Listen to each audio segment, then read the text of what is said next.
मालूम कीजिए प्रोबेबिलिटी एक पीला मार्बल एक बैग में से निकालने की, जिस बैग में 3 पीले, 2 लाल, 2 हरे और 1 नीला मार्बल मौजूद हैं।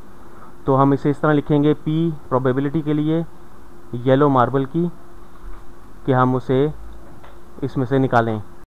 प्रोबेबिलिटी से मुराद इम्कानात या एहतमाल है, यानी इस चीज़ के कितने इम्कानात हैं कि हम बैग में से जो मार्बल निकालें वो पीले रंग का हो।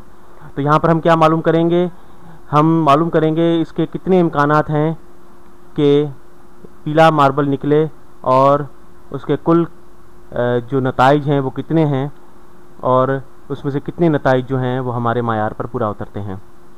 तो पहले हम मालूम करते हैं पॉसिबल आउटकम्स, यानी तमाम मुमकिन नताइज। तो यहाँ पर देखें कि एक येलो, दूसरा और तीसरा, यानी 3 पीले मार्बल हैं, और हमारे पास जो है बैग में 2 लाल मार्बल हैं और 2 जो हैं वो हरे मार्बल हैं और 1 जो है वो नीला मार्बल है। ठीक, तो ये कुल 8 नताइज हो सकते हैं। ये जो हैं इसे हम सैंपल स्पेस भी कहते हैं, कि ये हमारे जो हैं तमाम मुमकिन नताइज जो हैं इनमें से कोई एक हो सकता है। तो इसको हम इस तरह लिखेंगे कि हमारे कुल जो नताइज हैं वो 8 हैं, क्योंकि 8 मार्बल हैं, इसमें से कोई भी एक हम निकाल सकते हैं। ठीक,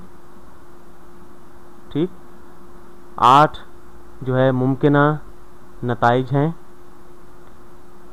और उनमें से 3 जो हैं वो हमारे मायार पर पूरा उतरते हैं। क्योंकि 3 पीले रंग के मार्बल हैं, इसलिए तीनों में से कोई एक हम निकाल सकते हैं, इसलिए 3 मुमकिना नताइज हो सकते हैं। तो हम इसे 3 लिखेंगे। ये 3 नताइज हैं जो हमारे मायार पर पूरा उतरते हैं, यानी इन तीनों में से कोई एक उठा लें तो वो पीला मार्बल होगा। तो इसलिए 3/8 जो है ये हमारे पास प्रोबेबिलिटी आ गई कि हम जो मार्बल निकालें वो पीला हो। ठीक, तो कुल 8 मार्बल हैं, और उनमें से 3 मार्बल ऐसे हैं जिनमें से मैं कोई एक उठाऊं तो वो पीला हो।